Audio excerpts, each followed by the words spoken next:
I'm going to hold it up. As I understand, you can get copies afterwards. Due Diligence, an Impertinent Inquiry into Microfinance. I know many of you are from the microfinance community. I'm Nancy Birdsall, the president of the Center for Global Development. I know many of you are from the microfinance community, so I don't want to say too much about what's in this book, because I'm sure that at least some of you over the last year and a half or more have been reading and commenting through David's blog posts on the work that he's doing, which is now brought together in this wonderful book. I just want to take this chance to say how exciting it is for us at the center to have this work of David Roodman completed, partly because it took a long time to complete, but partly because it is in many ways the product of an unbelievably interesting and substantive and deep conversation that he's had with many of you who are in the room. So it's especially nice to see the crowd today. I also want to say that everything that I know about microfinance, virtually everything I know about microfinance, I've learned from David Roodman and from Michael Schlein, who will be on the panel and who will be formally introduced in a few moments. What I've learned from Michael Schlein, I learned because I had the great privilege. I was asked by Maria Otero just before she abandoned Acción if I would be on the board there. And that has really opened my eyes to many issues in microfinance that I was simultaneously learning about by following David's blog. I just want to also say that because it has been a while since I looked at David's blog posts, I turned at his suggestion to chapter 7, and it reminded me what a wonderful book this is. For any of you who haven't read it in its earlier blog versions, you are really in for a treat. So it's probably not kosher to advertise the book this way by the head of the center before the panel, but there it is. Now, let me say a word about David Roodman. He's a senior fellow at the Center for Global Development. He was one of the first people that I had the great opportunity to hire because I had read a book that he did at the World Watch Institute in the late 90s on the debt situation. And at the founding of the Center for Global Development, one of the issues we were looking at, and I was looking at myself, was the debt burden of the poorest countries. Many of you will also know that, so he's an expert on debt. He has continued that work. We released a paper of his about a year ago, and he's still thinking about debt all the time, and it clearly influenced the approach that he took and has taken to the microfinance issues.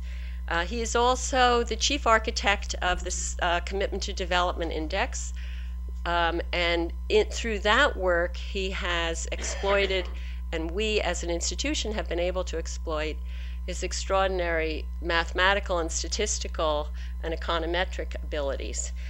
He was listed on the Review of Economic Papers, something or other epic, as one of 10 top young economists. He tells me he may fall off that list soon. I think it's because he is advancing in age, not because there are 10 other more top young economists. He spent time on a Fulbright in Vietnam many years ago, so he's been in the field as well. And on the last line of his long bio that I'm looking at, it says, it's not a surprise for me, but it probably would be a surprise for many of you who have followed David's work, he has never taken a course in economics or statistics. I think you must have taken one in economics at the CGD, no? So with all of that, it's a great pleasure to introduce our author of the day, David Roodman.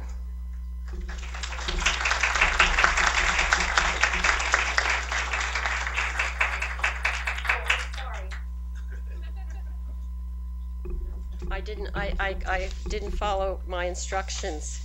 I am now to introduce Rewa Misra, who's the program manager at the MasterCard Foundation, one of our partners in producing a book and this event, along with CGAP, another partner.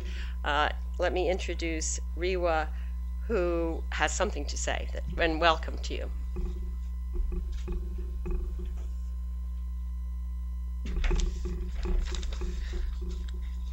Thank you, Nancy, for that introduction. My name is Reva Mishra. I'm working with the MasterCard Foundation.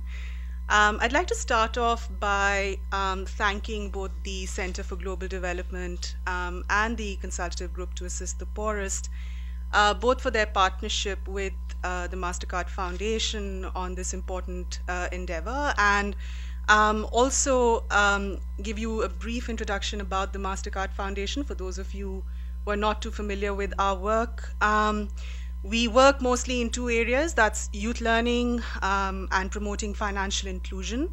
And we're partnering currently in around 48 countries with partners in these two areas. We're a private foundation started up, in 2006 when MasterCard Worldwide went public. And a lot of our work is really about enabling people living in poverty, largely in sub-Saharan Africa, to learn and prosper through the provision of education services and through financial inclusion. So in 2010, we partnered with the CGD and CGAP within sort of a part of a broader effort at our level to share learning in the field of microfinance with the broader public. And I think that the intent and enterprise of David Roodman's book was a really unique contribution and a unique way of achieving that objective. And over time, we've seen that increasing sort of conversation around this book, increasing blogs, increasing tweets, a lot of response coming from the broader public, from key stakeholders in microfinance.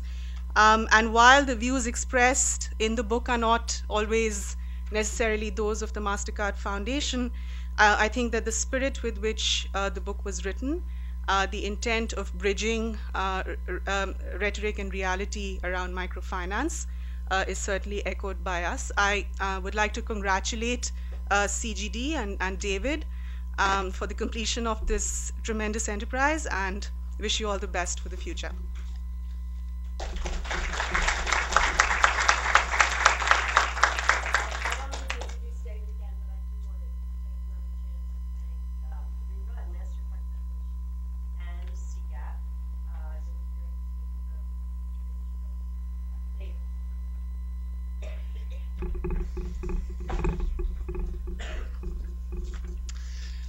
Wow. It's really great to be here. This project began 4 years ago, 7 years ago, 10 years ago. The countdown to this launch has been going for a long time. And you can imagine it's really a thrill for me to be here now. To paraphrase the philosopher Sam Cooke, I don't know much about theology, but I do know that story from the Old Testament about King Solomon. You probably all know it as well. Two women come to him claiming the same child as their own.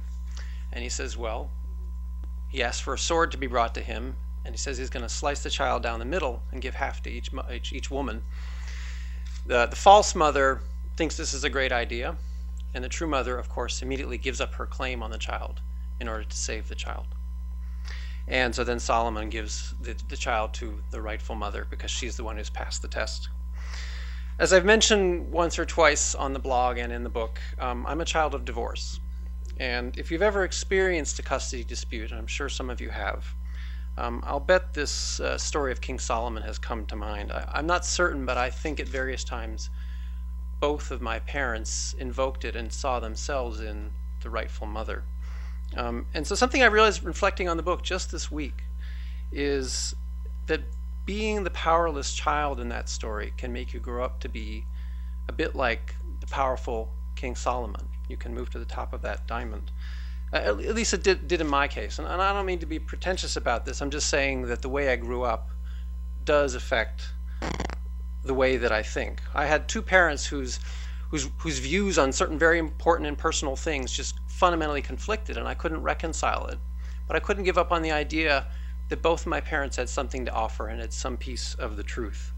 And I think it leads me, or at least has strengthened this tendency in myself to really want to think through complicated problems, to hear all sides on the presumption that all sides have some insight to offer, to look for evidence, ask tough questions about what evidence stands up, what arguments make sense, and then eventually reach a judgment. I think it helps explain why I'm generally a patient listener, but can lose patience, as you may have seen a few times on my blog, with those who are quick to condemn other people and other people's ideas. Now, like all strong personality characteristics, this habit of mine can be a strength and a weakness, and sometimes it's one and sometimes it's the other.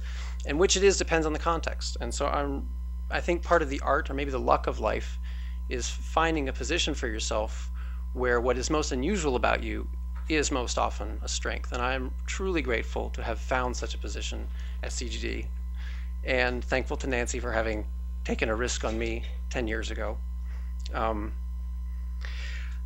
I also want to thank the MasterCard Foundation. As Ray was said, they don't have to endorse should not be seen as endorsing every word that I've written, but I very much appreciate the spirit with which they have supported this in the spirit of of public discussion and debate. And I should explain a bit. I want to what this is about, but I want to really thank CGAP. The MasterCard Foundation is a Canadian foundation. Legally, they could not grant directly to us, and so they hit upon the idea of granting through CGAP, which is legally part of the World Bank and is an international institution. And so they are formally granting to CGAP, which is granting to us, but it has been far more, CGAP is serving as far more than a conduit. They've been fantastic partners, and I really appreciate their help, especially Jeanette Thomas here in the audience. So, having gathered all the evidence on the impacts of microfinance and poured acid on everything to see what passes the test and heard all the arguments, I have, in all my Solomonic wisdom, reached a couple of major conclusions. And I'm glad most of you are sitting down because they may come as something of a shock. First is, microcredit is not a silver bullet against poverty. I know that's a real shock, but someone had to tell you, right? Okay, I hope you've recovered from that one, because here's another one. Microcredit is a kind of credit. Seriously, since I started writing this book 4 years ago, the pendulum of public opinion has swung against microfinance, and it's now become a bit of a cliche that microfinance, after all, is not a cure for poverty. And like all cliches, it contains some truth, but it's also, I think, getting a bit tiresome. The harshest attacks on microfinance, I think, made the same mistake as the hype originally did, which is the presumption that the truth is simple. There are pure truths in physics and in mathematics, but rarely at the social level. So I think that whatever contribution I have made through the book and through the blog to understanding the impacts of microfinance have come from my being what it is in me to be, to hear all sides and think things through. So my book is an act of investigation, synthesis, pedagogy, judgment, and advice. I claim little originality for most of the ideas that are in the book, but there are more, I look at microfinance from more perspectives than ever before in one place, and I think that does bring a kind of insight. My real conclusions, which I will get to, are hardly radical, but they are important, or the ideas they represent are important, and I think I've put them on a firmer foundation. And I think the way that I've gone about doing this, although I didn't foresee this, provides a model for spheres beyond microfinance. The question of what does this large class of interventions that we call microfinance, what are its impacts? And the way I've approached answering that question, I think could be used in other areas. And so there's something broader here about how we do evaluation in development. And I'm going to expand on that for the rest of my talk by way of giving you a tour of the book. And since the book is all about words, I'm going to give you that tour with pictures. Chapter 2 looks at microfinance from the perspective of clients. I think that's the best place to start. It turns out that poor people need financial services more than you and I do, who I would consider part of the global rich. And that's because most poor people, which is to say most people, live lives of relative risks. They don't have salaries. So not only are their incomes low, but they're volatile and unpredictable. They tend to be more vulnerable to illness and injury, and more likely to lose work when they are sick or otherwise disabled, because their job require their physical health. And so they all need ways to put aside money on good days and in good seasons and to draw it out in bad. And they need ways to discipline themselves or nudge themselves into doing so. And all financial services help with this basic task, whether it's credit or savings, insurance, money transfers, often imperfectly. But in this view, what microfinance is a set of new options for poor people, in addition to the ones that they already have for managing money, that is useful in the spirit of diversification. And that is why the book Portfolios of the Poor has that title. One of the authors was going to be here today, Daryl Collins, but unfortunately she had a child who's taken a bit sick, who's okay, but she couldn't come. Chapters 3 and 4 bring us the perspective of history. As you can see, Muhammad Yunus was not the first do-gooder to try to help the poor through financial services. I see him as a kind of Henry Ford figure. He didn't invent microfinance. In fact, modern microfinance in all its forms descends directly from the German credit cooperatives of the 1850s, and I document the family tree in the book. But he was the first in the modern wave to mass produce financial services for the masses, to bring them to thousands or to millions, and I think that is actually part of his true contribution. And the comparison to Henry Ford is apt. Chapter 5 looks at microfinance from the point of view of the people who actually do it every day. The managers of MFIs is microfinance institutions. The managers and the staff, these are some guys I met in Alexandria. They're loan officers. It turns out that, whoops, sorry. Okay. It turns out that according to some statistics in my book, let me see if I can find it here. As of 2009, the average microcredit client got his or her loan from an institution with 2.2 million borrowers, 9,000 employees, $730 million in assets, and operating profits equal to 16% of revenue. Most microfinance is produced and delivered by macro institutions. And the big institutions got that way by solving a very tough business problem, which is how to mass produce financial services on a small scale for poor people without losing your shirt. And so we can look at big microfinance institutions the way that Darwin looked at finches in the Galapagos. There's a connection between how they operate and why they manage to survive and indeed thrive. It turns out, in fact, that some of the characteristics that microfinance is most known for, groups, loans, focusing on women, can be explained in the Darwinian perspective. The group mechanism, for example, delegates part of what is traditionally a banker's responsibility onto the clients. They take on the job of deciding who's a good risk and who should be allowed to join the group, and they also apply pressure for repayment.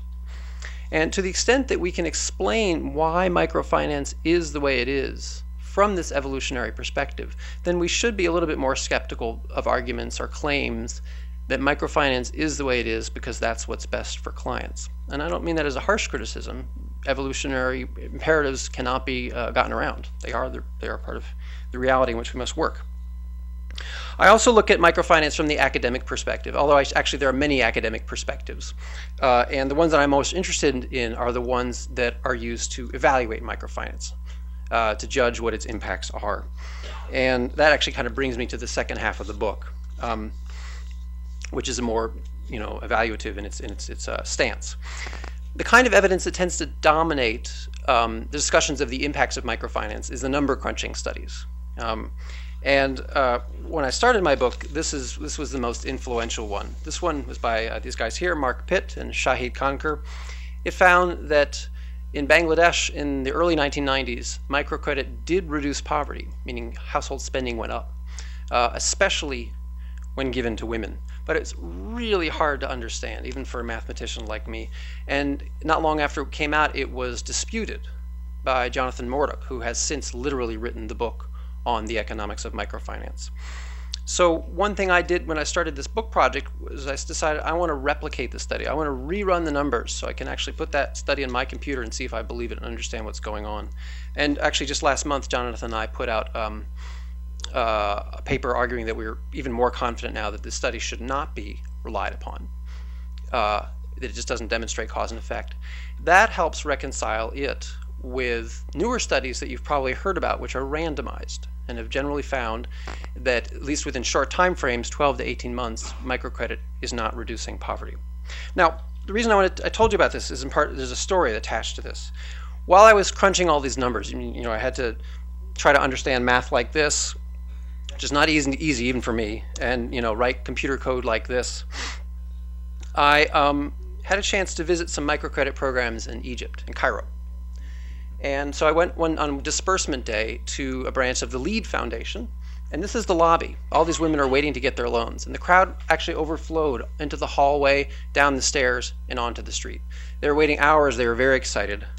I got to meet a few of the clients in a group of 5 in the presence of their loan officer, I should emphasize. And they told me what they were going to use the microcredit for. Anayat was going to sell bed sheets. Samo was buying and selling clothing, and so on. Now, I didn't take this literally because I knew they were speaking in front of their loan officer, and they probably had to say that they were using the money for some kind of micro enterprise. But it did seem to me that something good was going on here. Maybe not perfectly good, but they were there voluntarily. They seemed to be grasping at something to get a modicum of control over their lives. Here's some loan officers at that place. And I thought, should I tell them that back in my hotel on my laptop I've been running conditional recursive mixed process regressions using the maximum likelihood method on cross-sectional data from household surveys in Bangladesh in the early 1990s, and I'm not so sure that we should be taking those loans? Maybe it's not a good idea. I mean, who was I to tell them how to live their lives I don't really understand? And yet I do deeply believe in the importance of good evaluation and the importance of judging which evaluations to rely on and which not. So I felt that I'd hit a paradox. And over the next few months, I found a way to deal with that became the heart of the book, and it is the basis for chapters 6 and 7 and 8. I realized that in the microfinance movement, in this global conversation, there are at least 3 distinct conceptions of success, and they correspond with definitions of the word development. At least it maps that way in English. One of those is development as escape from poverty, the idea that microfinance is going to lift everybody up. As I've just suggested to you, there really isn't the evidence for that. The best studies, the randomized ones, just are not showing that, at least over short time periods. But there are other definitions. And I should say, I don't think we should expect microcredit to lift people out of poverty. It's just not common sense. It's not why I'm standing here, a rich person. My family did not get me to where I am through microcredit. But there are other conceptions that I think are important and need to be thought through. One of those is development as freedom. This is, of course, taken from the title of a book by Amartya Sen, the Nobel Prize-winning economist. Sen argues that the essence of development is expanding control, expanding agency in one's life, freedom. And freedom comes in many forms. Income can be a source of freedom because it gives you more purchasing power in the market. Education can be, the right to vote, human rights, civil rights. And freedoms tend to support one another, so that democracy in India prevented famine there, Sen argues. And income can lead to more education, which can lead to more income. And that means that individual freedoms are both means and ends. Microfinance can be seen as a way of giving people more control over their finances, as I've already suggested.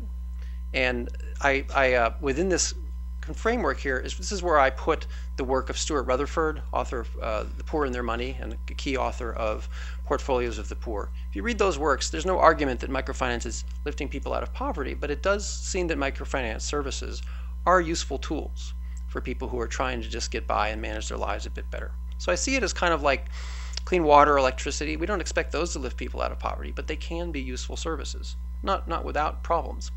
Also within this frame and dealt with in chapter 7 are questions of when is credit usury? When is it leading to what we might call the debt trap or debt enslavement? And I also probe into the question using drawing from anthropological studies of when groups are sources of peer support and when they're ought to be seen in a more negative light, when they're sources of peer pressure that actually limit women's agency in their lives.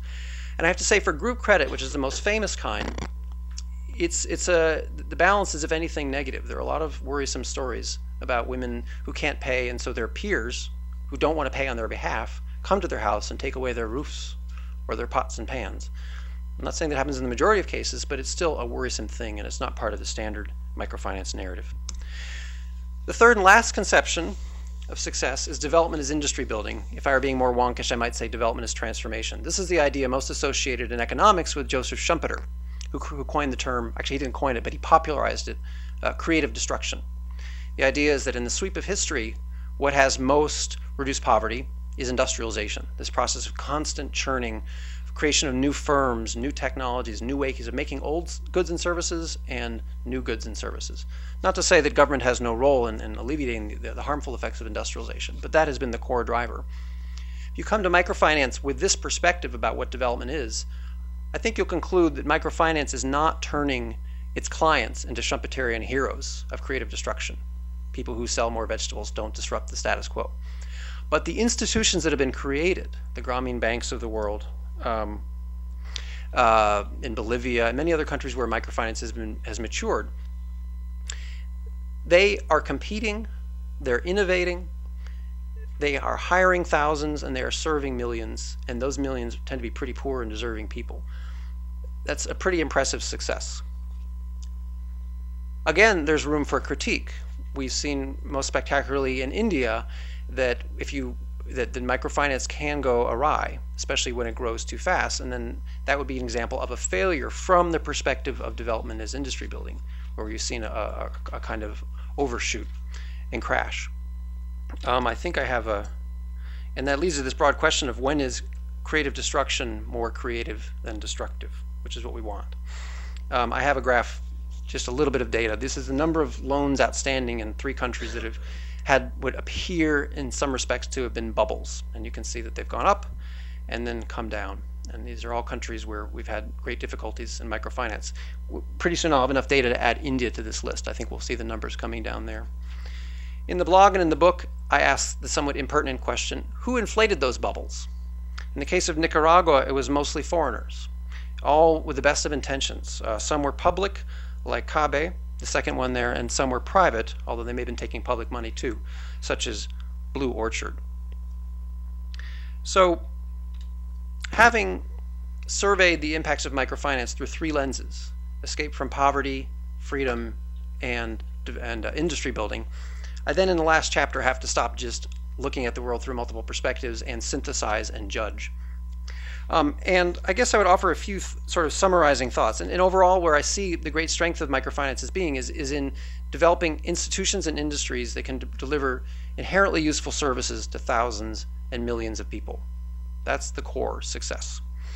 And as I say, I see it as a kind of provision of a kind of infrastructure service. It's not going to change people, it's not going to lift people out of poverty, but it is very useful. And it is a real contribution in many cases to the national economic fabric. The greatest problem for microfinance has been the hype. Not only because it's predictably led to a backlash when reality has caught up with the rhetoric, but in the very particular way that hype can feed credit cycles, of boom and bust. That's unique to microfinance or microcredit. And so I see a serious problem now for the industry is that the hype has led to so much excitement that there's too much money going in. And I want to emphasize that while there have been these problems in 4 or 5 countries, and we may see more, I don't see that as an argument for getting rid of microfinance any more than the recent difficulties in the United States with mortgages are an argument for getting rid of mortgages, right? It's an argument for doing it better because these services are just too indispensable. So to try to draw together these ideas, I offer a couple of principles in the book. One is that we should help microfinance play to its strengths. I've already told you what I think its strength is. And so we should be working to help microfinance institutions contribute more to the economic fabric, avoid overshoot, diversify their service offerings. And we should also try to dodge the trade-offs. In economics, there's a concept of working at the frontier. If you want to offer more services to poorer people, that will come at a higher cost. There are always trade-offs when you're working at the margin. However, over time, technologies can really push back the frontier of what's possible. And one great role for outsiders is to try to support and stimulate the development of these new technologies. The great example now is M-Pesa, the money transfer system in Kenya, which was created in part, it's just absolutely taken off, it was created in part with a challenge grant from DFID, the UK aid agency. 4 more concrete recommendations, and then I'll end. I think we need to discourage efforts to lend to the very poorest people. There's no evidence that the truly indigent can make good use of microcredit. And I think it kind of goes against common sense that we should be putting the poorest people in debt. I don't think we should view credit as a human right and make sure everybody gets it. Yet that principle is currently codified in US law, and I think that should be changed. you won't be surprised to see I want us to move away from credit, which can create the most risk for clients, and move to the extent possible towards deposit taking, insurance, and money transfers. That is in fact happening in many of the mature microfinance markets such as Bangladesh and Bolivia. We should look to technology for creating new possibilities, as I've already suggested. And in general, not necessarily in every country, but in general, we should look to reducing the amount of money that goes into microcredit. I'd rather see microcredit go more slowly, more carefully, than grow too quickly. I look forward to your questions and also to comments from the panel. Thank you for listening.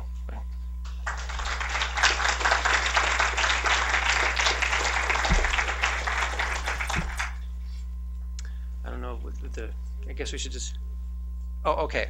Oh, I'm sorry. So I forgot the order too.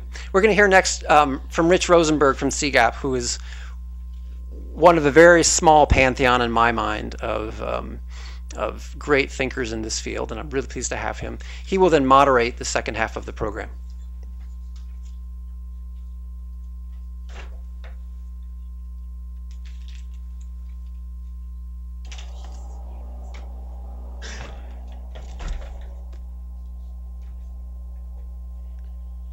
Thank you, David.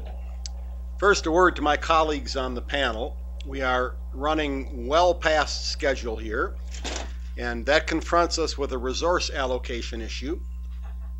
And I believe that the appropriate decision principle here is devil take the hindmost. So that means that I will try to be very brief, and I encourage you to do that as well. For me, the most remarkable thing about this book is that having concluded that microfinance doesn't get people out of poverty, that you shouldn't be lending to the poorest, that group methodologies are seriously flawed, and that pro bono and government funders should stop pumping money into microcredit, he gets a glowing endorsement from Muhammad Yunus. And I think this is a testimony to David's ability to engage, really engage in a non-confrontational way, a broad spectrum of the industry. I want to focus on just one point. In chapter 7, David looks at the extent to which microcredit principally improves people's ability to control their lives. To what extent does that happen, and to what extent does it interfere with people's ability to control their lives by getting them into debt traps, et cetera, et cetera? And if I'm reading the book correctly, there's evidence on both sides of that one, especially but not exclusively when it comes to group credit. In chapter 8, David turns to microfinance as industry building and sees a very impressive story there, and somewhere in there says that absent compelling evidence to the contrary about damage being done, we ought to celebrate the building of this industry. Absent compelling evidence to the contrary, well, I guess I would agree with that, but the whole game comes down to how much damage is being done. And I think we're in bad shape if we are reduced to answering that, as we are right now. I fully agree. We're reduced to answering that by arguments about the burden of proof. That's an empirical question. How many people are getting into debt traps? I am not myself willing to assume that because it's finance, it's basically good, and it's going to be a surprise if the problems are anything but temporary and limited. And my point of comparison is the payday lending industry in the United States, where we do have empirical evidence that it is systematically getting people into debt traps, and numerous jurisdictions, including the District of Columbia, are considering shutting it down, which I think is exactly what ought to happen. So this is basically, you know, if you ask me to bet, in the long haul, when all the information is in and we're looking back on this 50 years hence, will it look like a good thing? I'm placing my bet the same place that David is, but I am very troubled by the absence of empirical evidence about over-indebtedness, and I wish that we would have 3 studies of that for every impact study that we have. And with that, I will end and introduce, first of all, Martin Holtman. Martin, I believe, probably has the broadest experience of microfinance of any person sitting in this room, given the fact that he spent years managing the delivery of services and further years as an analyst, and now has spent many years managing the delivery of financing as Mr. Microfinance at the IFC. Martin, take it away.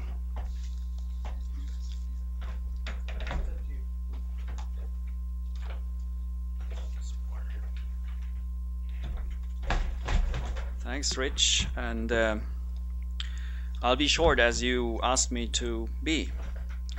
So a few comments on the book itself. I have 3 sets of comments. One on the book, another one on my favorite chapters 7 and 8.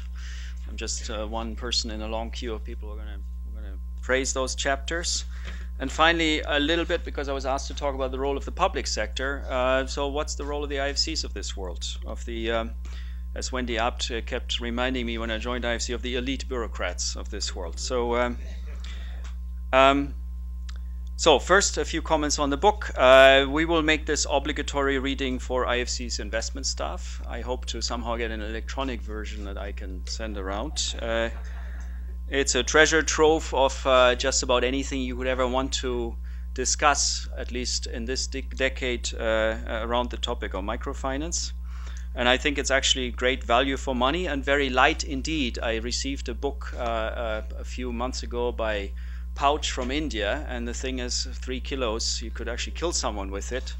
I just love the kind of the you know, the ratio of weight to insight in it. I actually consider David to be one of the very few people in industry who have the role of a magician. You may know that there are these leadership archetypes, the sovereign, the lover, the warrior, and the magician. And if you look at the microfinance industry, you find in every corner, you find some of the above. I leave it up to your imagination to classify people. But David, for me, just as a few other people, for instance, Harry Schmidt over in Frankfurt, and actually J.D. von Pischke, the person here with the whitest hair. I'm not talking about Bill Clinton, but J.D. von Pischke, one of my gurus when I came into microfinance. One would read his books. So David, in my view, falls into that category. He helps us understand the big picture while also really doing the deep dive into the issues. So I'm very, very grateful for that, and I think this, in that sense, the book is extremely timely. It gives us a lot of food for thought, and I'll come back to that when I talk about the public sector. A few words about these chapters 7 and 8, and that's really on the industry development. When I read those chapters, it really reminds me of Michael Porter's analysis of how industries are built, how technical expertise creates industry leaders, that creates competition.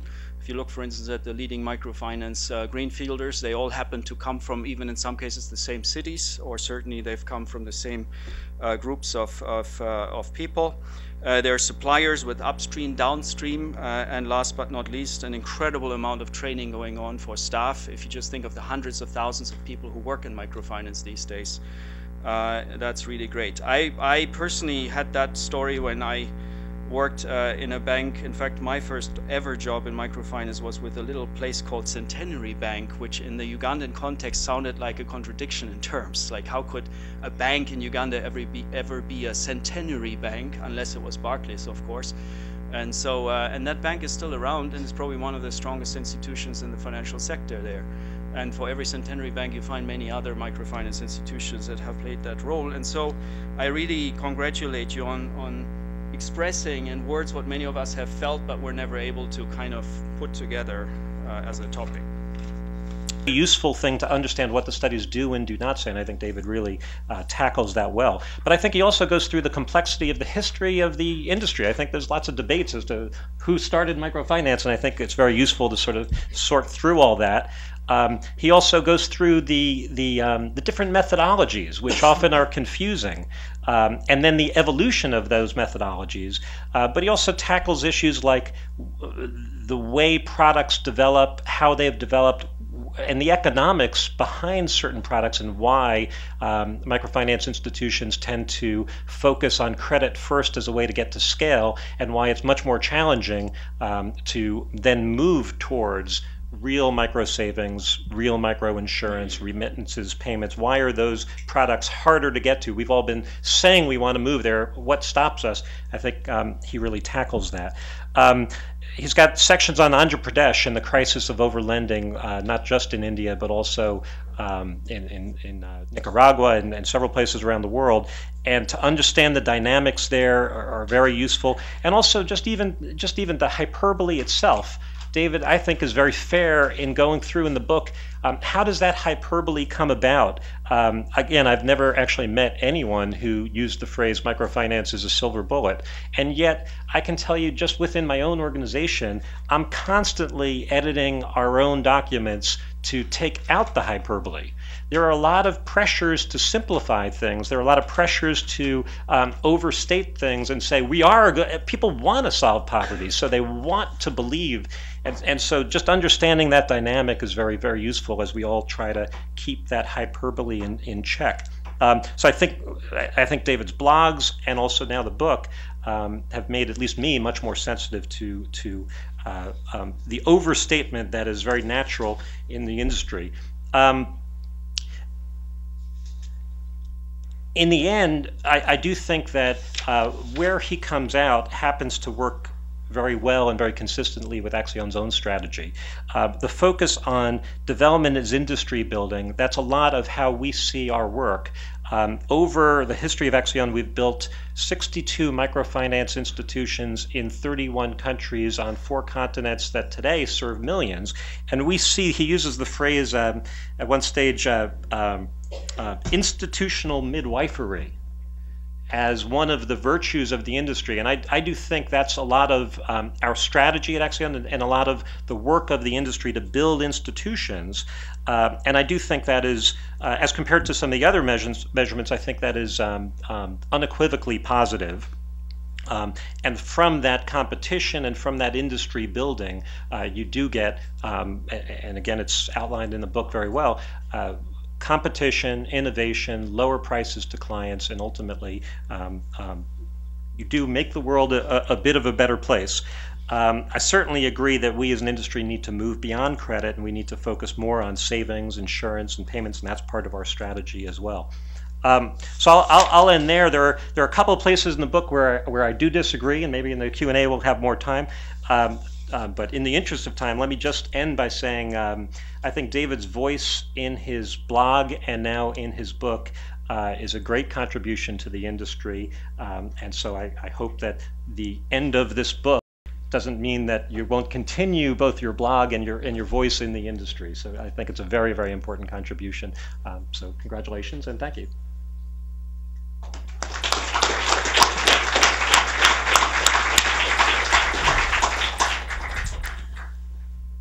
David, you have any observation you want to make before we... Only that I paid the price for talking too long, which is I did not get to hear Michael's criticisms. You may read them on your blog. Oh, good. Beyond that, I'd rather hear from the audience. Well, I have a question or two for the panel first. And the biggest one for me is, one's going to take a book like this seriously, one ought to meet some of its central contentions head on. The proposition in the book is that pro bono and governmental international agencies should not be financing the delivery of microcredit. I overstate that very slightly, but you guys are both sort of in the business, and what do you think of that? I'm happy to start. That was one of the things that I disagree with. I do think, and in fact, actually, I think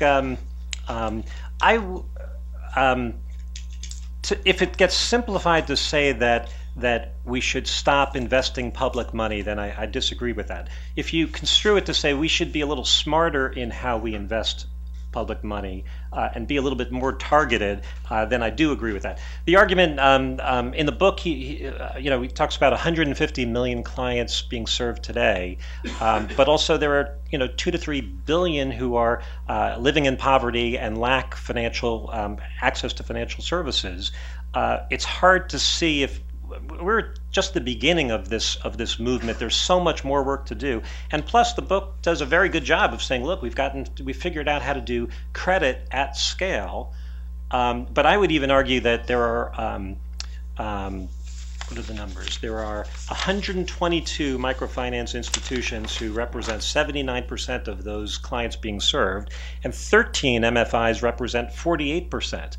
I would actually argue that there are very few microfinance institutions that have really reached scale and sustainability, and if we're ever going to get to billions, we need to do more. So I don't think now is the time to be cutting back. That said, I certainly agree that there are places where there is overlending, there's places where there's bad collection practices, and I think we have to be smarter about how do we target the growth of microfinance institutions to the places that need it better, more, and also how do we push them to focus more on savings and remittances and beyond credit. So I think we can be smarter, and frankly I think some of the public institutions, as Martin described, do exactly that role. How do we make sure they're better governed, I think, is a critical issue. So I think we can be smarter in how we use public money. I don't think we should walk away. So, Rich, I wonder if we read the same book. Sorry, that was just a cheap shot. I think that was a cheap shot at the book. When Idi Amin was once told about this thing, apartheid in South Africa, he said, who is that man?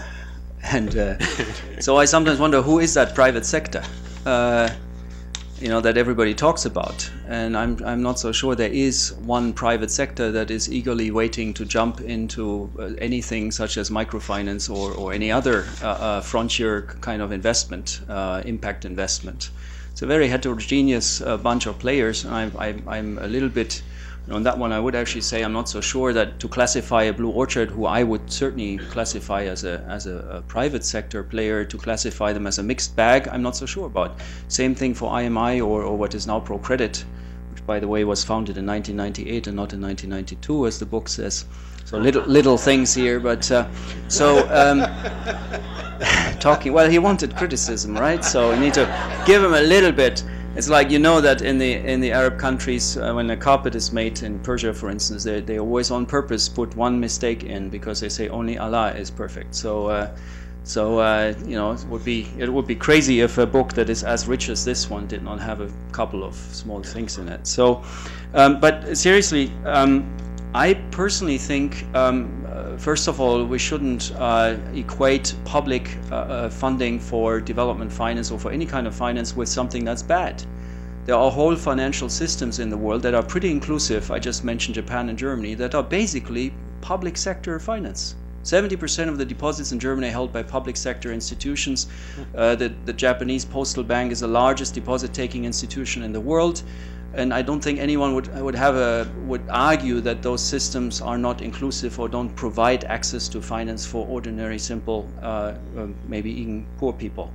That's my first point about this. The second one is, I usually find, when you come down to the granular level of putting, for instance, a new greenfield institution into an African country like the Congo, that it's always a partnership. And there are private sector players that want to come along and want to move in, including in some cases local private players, increasingly actually. And so I see this more symbiotic than an antagonism. And so the proof then, of course, that we need to deliver of our usefulness is that at some point we fade away. Maybe like the color on this pen at some point will go away. And I could give you a couple of examples where we're actually exiting. We're finding that in some of our international investments with holding companies, for instance, that there's now sufficient private sector interest, some pension funds, some other investors that want to come in, and we will happily sell them our stakes. And in fact, we did that in several cases already. So, and on that one, and I agree with David that needs to be better documented, that there ought to be more transparency about that. in the business. So on that one, I would say let's keep this book going with the blog, of course, and check every couple of years on how we're all doing. But my main point is I don't think there is an antagonistic relationship here. I think it can be very symbiotic.